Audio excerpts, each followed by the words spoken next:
Welcome to our lesson on mathematical relations and inverses. So we're going to introduce a lot of terminology here that hopefully sounds familiar from college algebra, but it may have been a minute, and I want to make sure that we're clear on these concepts before we apply some of them to the trig situations, as usual. So first, what does it mean when I'm talking about a mathematical relation? So a relation is a shorter word for a relationship in mathematics, and that's a relationship between two different sets of data. So in mathematics, a mathematical relation, again, just a relationship between two different sets of data. Now, if an equation can be used to model that relationship, because it's not always possible, there isn't always a distinct pattern between the sets of data, but if we can use an equation to model the relationship, then those two sets of data are often classified using two variables.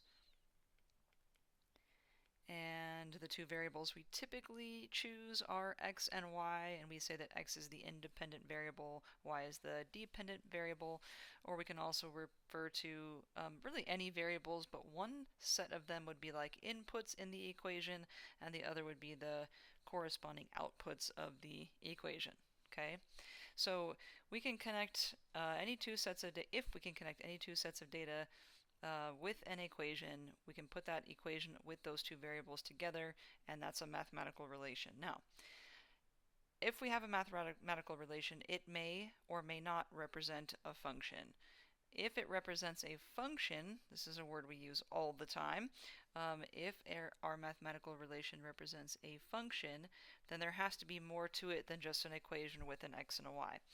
And I'll show you some examples in just a minute, but if it's a function, technically by definition, then each input in that function can correspond with exactly one output. So each input corresponds with exactly one output, means that the relation, the equation that relates two variables, is a function.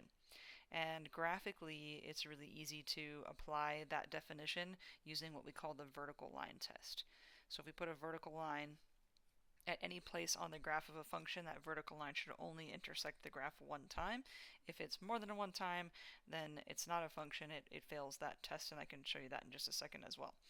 Now, if our function is also what we call a one-to-one function, so if it's a function with one-to-oneness, then not only is it a function, so it's a function, which means every input corresponds with one output, but the reverse is also true.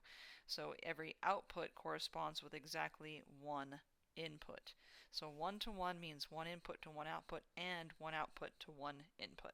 And so if we're looking at the graph of a one-to-one function, again, it's a function first, so it's going to pass the vertical line test. If it's one-to-one, then it will also pass a horizontal line test, which would work the same way. If it passes a horizontal line test, then we should be able to put a horizontal line anywhere on the graph, and it should only intersect the graph one time. Okay, so I'm going to show you a few examples just to distinguish between a relation that might not be a function, a relation that is a function, and then a relation that is a function that is also one-to-one. So for example, we have in the first box y equal to plus or minus the square root of x. So if I was to pick some inputs, the smallest number we can square root is 0. So I plug 0 in, then I get plus or minus the square root of 0, which is just going to be 0. So that one input corresponds with one output of 0. Now if I plug in 1, the square root of 1 is 1, but because we have that plus or minus on the outside, then we're going to have a plus or minus 1 for our output. And if I plug in 4, the square root of 4 is 2, but again, we're looking at a plus or minus in front of that output. And the square root of 9 is 3, but again, it's a plus or minus in front of that output. So this graph would have a point at 0, and then would have a point at 1, 1, and 1, negative 1. And then it would have a point at 4, 2, and at 4, negative 2. And then the square root of 9 we said was 3, but also negative 3. And so we can connect these points, and what we're going to see here is a shape that should look familiar. It's like a parabola happening, but it's a sideways parabola. So this is definitely a mathematical relation. There's an equation that relates the two different sets of data, the inputs and the outputs here. But this relation does not represent a function. In order for a graph or a relation to be a function, it has to pass the vertical line test, where every input has to correspond with one output.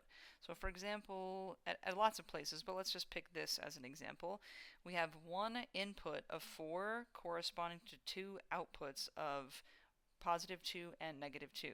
So as soon as we put that vertical line through that x value of 4, we see it mapping to 2, or hitting the intersecting the graph twice. That's one input corresponding to two outputs. That's no good. So this is not a function, and one-to-oneness only applies to functions, so it can't be a one-to-one function. So we just have a mathematical relation there. In fact, all of these are mathematical relations, right? They're all equations that are relating to variables, but let's try to determine if we have functions and if those functions are one-to-one.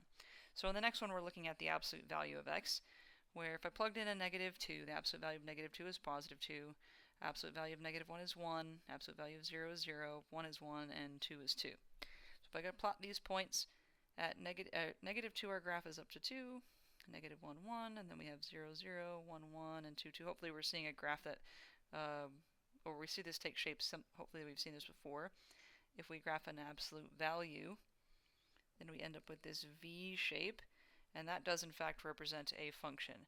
Every input that I plug in there is going to correspond to exactly one output. No matter where I put a vertical line on this graph, a vertical line would only intersect the graph one time. And so again, this relation represents a function. Now, it's not a one-to-one function. So in order for it to be a one-to-one function, the correspondence has to work both ways. So we have every x corresponding to one y. We pass the vertical line test, but we fail the horizontal line test in lots of different places. So if I put a horizontal line there, for example, I see one output of 2 corresponding to two different inputs. An input of negative 2 and an input of positive 2 create that output of 2. So that's a failure of the definition. So the vertical and horizontal line tests are literally visual ways to apply the technical definition. So we have to have both vertical and horizontal line tests passing in order for us to be one-to-one functions. So the first one's just a relation. The second one is a relation that represents a function. The third one's a relation, and let's see what else we can classify it as.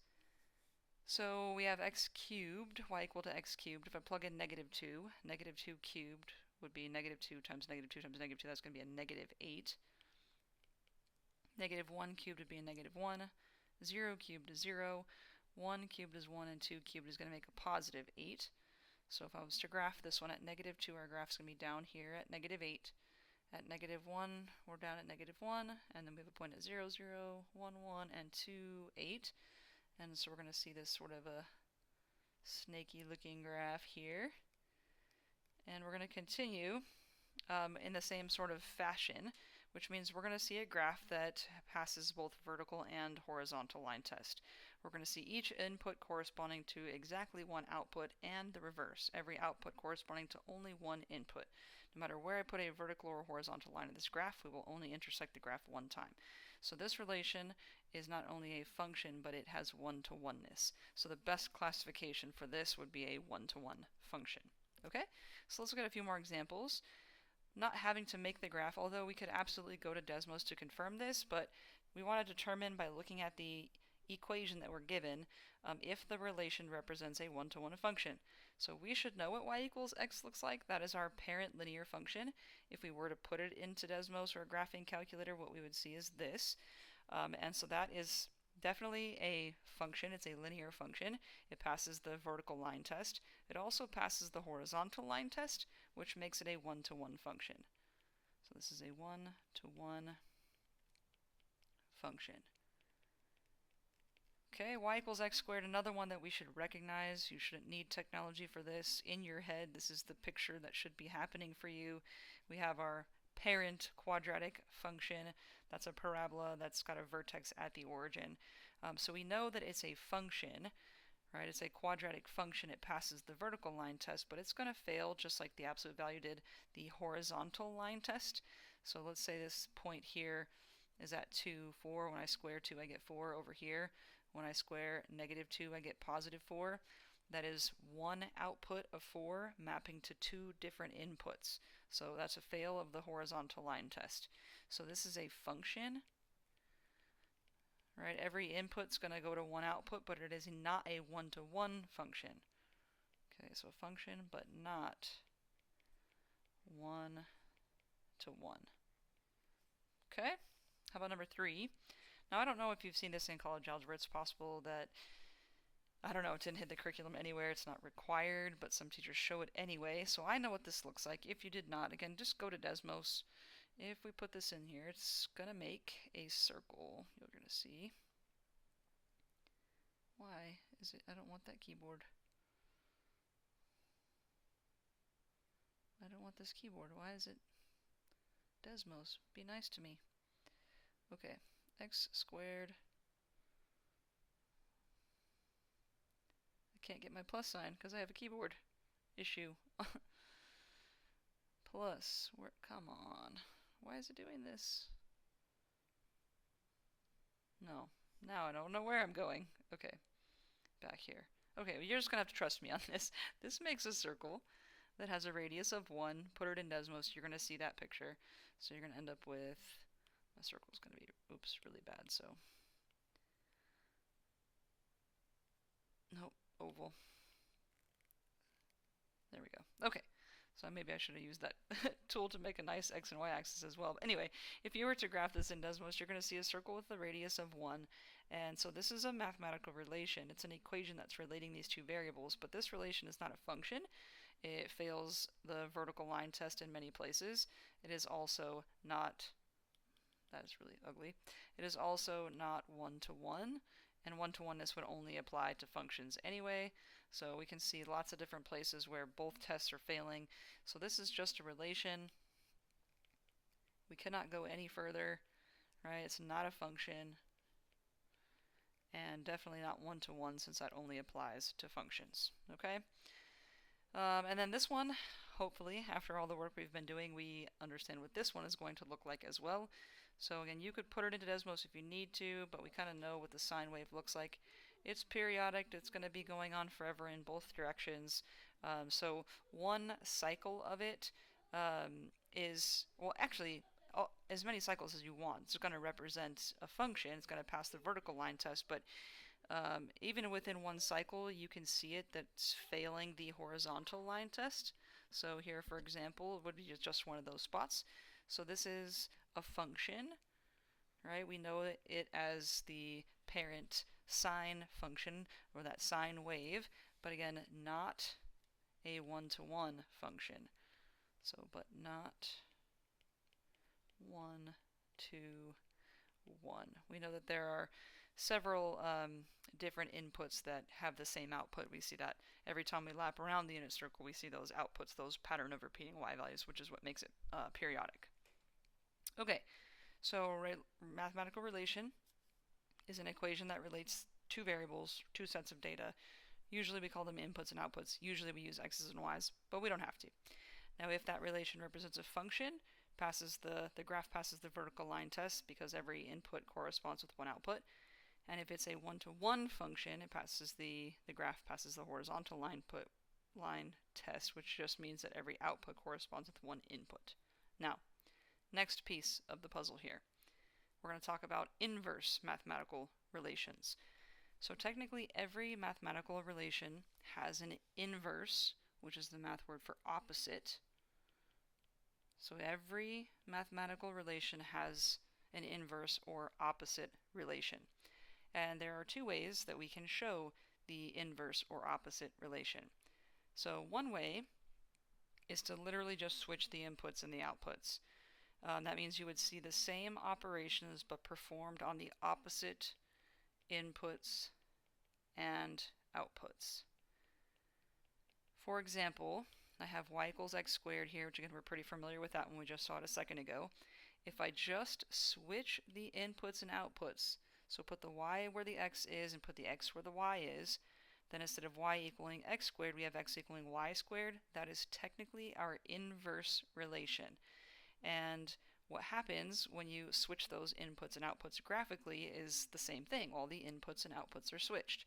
So for example, here we have a point at 2, 4. Because we switched the x and the y, we switched the input and the output, then the inverse relation would have a point at 4, 2. And so you go here at 4, 2, and you see that opposite effect happening. So instead of inputting a 2 to get a 4, you input a 4 to get a 2. Now, that would be like the basic step, right? The basic concept behind a relation and its inverse. But when we're dealing with these mathematical concepts, we want proper notation. And so proper notation has our equations explicitly solved for y. So we generally don't want an x equals type of equation. We want a y equals type of equation. And so if we were to take the original relation here and actually solve it for y, then solve it for, my gosh, let me go 2 steps ahead of myself. Let's take this one, right? Either one, really, because there's our inverse. So if we took this inverse one and solved it for y, then we would have to take the square root of both sides. So y would be by itself. We'd have the square root of x here, and every time we take the square root of x, we put in the plus or minus, and that's the form that we see here.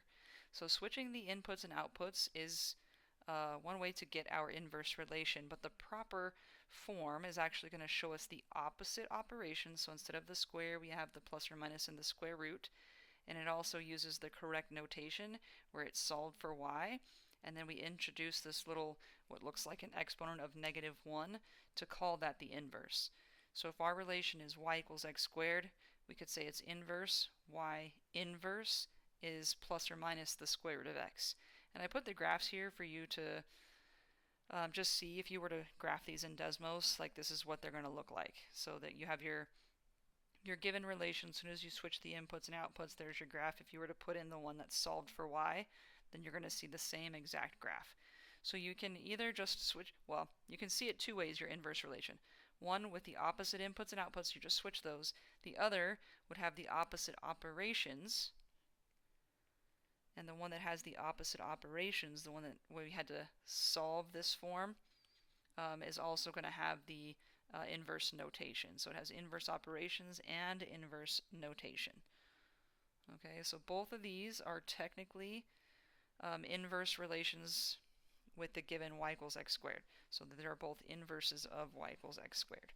And what you're going to notice is some symmetry happening with the graphs if you look at both of them at the same time. And I'll show you this more in a second. But if you're looking at a relation and its inverse, it's going to have symmetry about the line y equals x, our parent linear function. Okay, so let me show you another example, then I'll come back to the symmetry thing. But let's look at y equals x cubed. So here's our given relation this time. If I just switch the inputs and outputs, so I switch those, this would be one form of the inverse relation. So again, when you switch the inputs and the outputs, that's exactly the effect you see happening on the graph. And so this graph would have a point, and I made the graph a little small, but 1, 1 is not a good example. So this graph would have a point at 2, 8. You input a 2, then 2 cubed makes 8. Over here, you'd have a point at 8, 2. So again, the 2 here for y cubed would produce 8 here for x. So again, that's one form of the inverse of that relation. Now if we took this form and we solved it for y to make it in proper inverse notation and in proper form where it's y equals instead of x equals, we would take the cube, we would take the cube root of both sides, and then y would be by itself equal to the cube root of x, and then we would use our correct notation to say that's in fact our inverse. So this is one form of the inverse function, and here's the other form that's solved for y and introduces the inverse notation and inverse operations. Okay, but those are the same two graphs you see in the second and third pictures because both of those represent the inverse. And before I go, let me go back to the symmetry here. I don't know if I'm going to be able to graph because this thing is being strange. I don't know why. Let me see. Maybe I can just make that go away and open up Desmos again and come back here. Okay, so good to go. Alright, so let me show you y equal to x to the third power. And then the inverse relation where I just switch the inputs and the outputs, x equals y to the third power. So there's definite symmetry happening in this graph. And the symmetry happens over the line y equals x. If you put that parent linear function, you can kind of see how that is a nice line of symmetry for those two graphs. So that's a nice way to test that you have the correct inverse relation. And then, again, just so you can see it, the third form of this, we said, would have a y on this side solved for, and it would have the opposite operation, which would be the cube root of x on the other side. And so if I put in the cube root of x, then the blue graph, purple graph are the exact same graph. Okay, so blue and purple, where we just switch the inputs and outputs or then solve for y, those are both the inverse relations of y equal to x cubed. Now, if you're going to verify that you're doing this correctly using Desmos, notice in the third option here I did not type in the inverse notation. Desmos doesn't understand that notation. That's just for us, okay? So if you're going to type in a Desmos, don't use that, but it should be there when you're putting it on paper. Okay, now one other thing I want to point out here.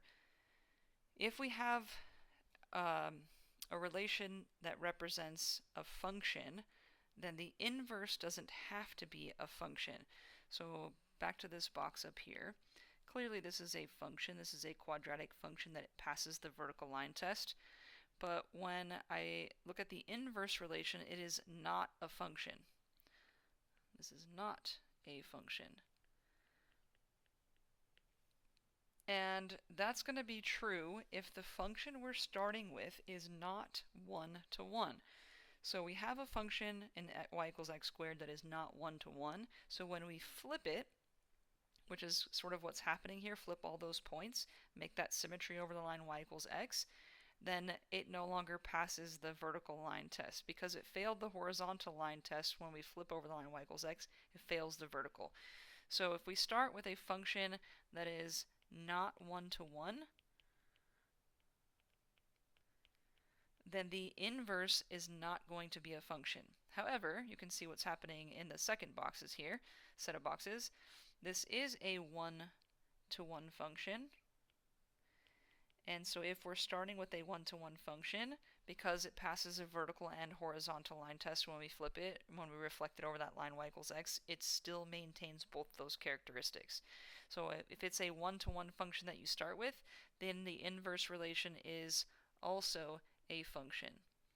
Okay, so kind of important and something that we're going to connect to when we get to the trig in the next topic, but for now, only 1 to 1 functions have inverse functions. Okay, so every mathematical relation in equation form has an inverse relation, because I can find one just by switching the inputs and the outputs. But in order for the inverse to represent a function, then what we started with has to be a 1 to 1 function.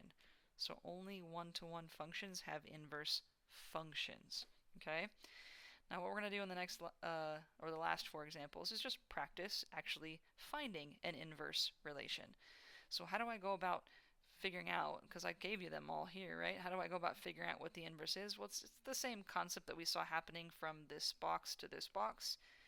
If I just switch the inputs and outputs, then I have guaranteed I have my inverse relation. And what I'm saying now is let's just practice getting it in the proper form, and we're going to do that by solving for y. So here, if I want to find an inverse relation and write it with the proper form, those would be the 2 things we're going to try to do.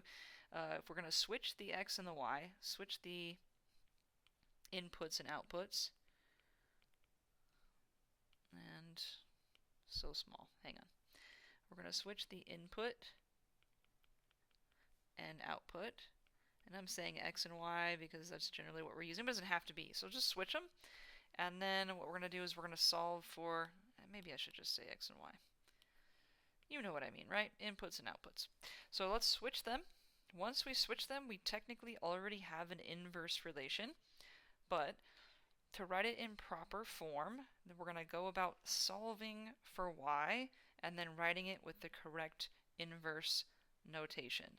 So if we started with, the notation would be, if we start with y, then y inverse, or the inverse of y looks like that. If we started with what we knew was a function and it had function notation, like f of x, then we would have f inverse of x like this. Although I think everything I'm going to show you is going to have a y in it. So here we go. If I want the inverse of this, first it's a function, it's a linear function, we should recognize that, which means its inverse will also be a function. But let's find it. So if I switch the input and output, switch the x and the y, x equals 3y minus 7, technically that's the inverse function, right? Or that's the inverse relation. Now to put it in proper form, we're going to solve this thing for y. So to solve for y, we would add 7 to both sides, and then x plus 7 is equal to 3y. Then we're going to divide both sides by 3, and then we're done. So y would be equal to x plus 7 all divided by 3. So this is my inverse relation, and this is my inverse relation as well. One just switches the inputs and outputs. The other technically has the opposite operations. The opposite of times 3 being divide 3, the opposite of minus 7 being plus 7. And that happens because we've solved it and rearranged it and solved for y. Now because this is the inverse and we're trying to go for that proper notation, we're going to call it the inverse using that little -1. So we have two forms of our inverse relation, but this is the form that is proper. Okay, now let's just verify that we did this correctly. If I type in y equals, why is it doing that with the, I just do not understand why this little keyboard is popping up and how I make it go away. I do not know.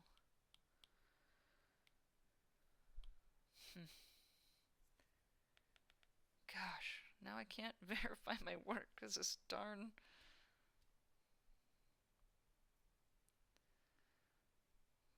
Maybe it'll stay. Let's make a fraction. No, I don't need a fraction on this. So original relation was y equals 3x minus 7. And then I'm going to go here and type in y equals a fraction of x plus 7. And then that was being divided by 3. So I want to verify that these are in fact inverses. So I can already see it graphically. But if I really want to be sure, I'm going to go ahead and type y equals x in there. And then that should be a nice line of symmetry for us. And there it is. So we can see the blue one is a nice line of symmetry. If I was to fold those two halves over that line, they're going to match up exactly. Okay, so you can use your graphing feature to verify. You can also just do a quick check. So remember, if we switch the inputs and the outputs, then, for example, if I plug, let's say, a 2 into this original relation, 3 times 2 would be 6, 6 minus 1 would be, or minus 7 would be a -1. Then here, I should be able to plug in a -1 and get a 2 back. So if I do that, -1 here plus 7 would be 6 divided by 3 does in fact make 2. So if you just wanted a quick way to check your work, you can do it that way as well. It's just impossible to check every input and output, which is basically what the graph is going to do for us. Alright, so let's try this again. Here's our given relation.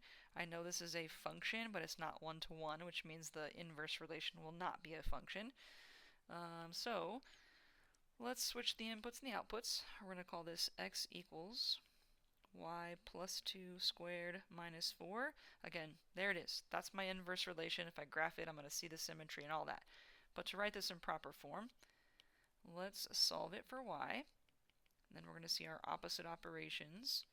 So we have an x plus 4 here, still equal to a y plus 2 being squared. We're going to then take the... Why did I do that? Take the square root of both sides. So now we're going to say plus or minus the square root of x plus 4 is equal to still a y plus 2. And then lastly, we're going to subtract 2 from both sides. So then all by itself, we're going to have a minus 2 separate from a plus or minus radical x plus 4. And you could have put the minus 2 over here, just need to make sure that it's clearly not in the radical, which is why I left it out in front. But either way, technically would be fine. And this is another form of my inverse relation. So this is the inverse, this is the inverse also here. We just would use correct notation and call that the inverse with the -1. So there's both forms. This is the proper form with the proper notation and showing all those opposite operations. And again, Desmos could verify. You're going to see the symmetry in those two graphs over the line y equals x. Let's try it again. Switch the inputs and the outputs. and we have our inverse relation. Now this is a cubic one, so I know it's gonna it's a one-to-one function, so it's going to produce an inverse that is also a function. But let's get this in proper form. I'm going to subtract 5 over if I'm trying to solve for y here. So then I have x minus 5 equal to 8y cubed. And then I want to divide both sides by 8, and that doesn't divide very nicely, so I'm just going to leave this as one giant fraction. X minus 5 over 8 equal to y cubed. And then to get rid of the cube, I'm going to take the cube root. Don't need to worry about a plus or minus in this one. So y all by itself equal to the cube root of x minus 5 all divided by 8. That is my inverse function in another form. And so let me just call it the inverse using that notation. Okay, maybe a good opportunity to verify another one. So I'm going to put in the original was...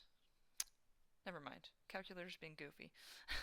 Alright, one last one here. I think this would be a good place to pause the video and try it, although I will say this last one is a little tricky. So this is a rational function. I don't know if you remember what the graph of a rational function is going to look like. And there are a lot of different ways to do this, but let's start by switching the inputs and the outputs, like we did. So if I just put an x here and put a y here, this would be one form of my inverse relation. Now, how do I go about solving this for y?